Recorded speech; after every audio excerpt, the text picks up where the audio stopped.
The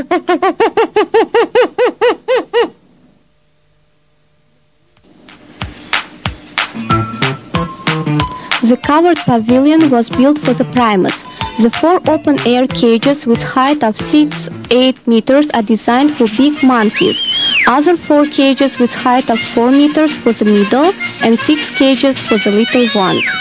There are imitation of tropical forest with ropes and artificial lianas in open-air cages and subsidiary lodgings for the driving of monkeys from one cage to other were built here.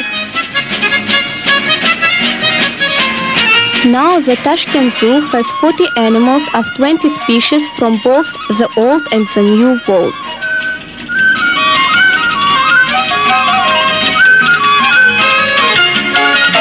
All of them feel fine here and breathe very well.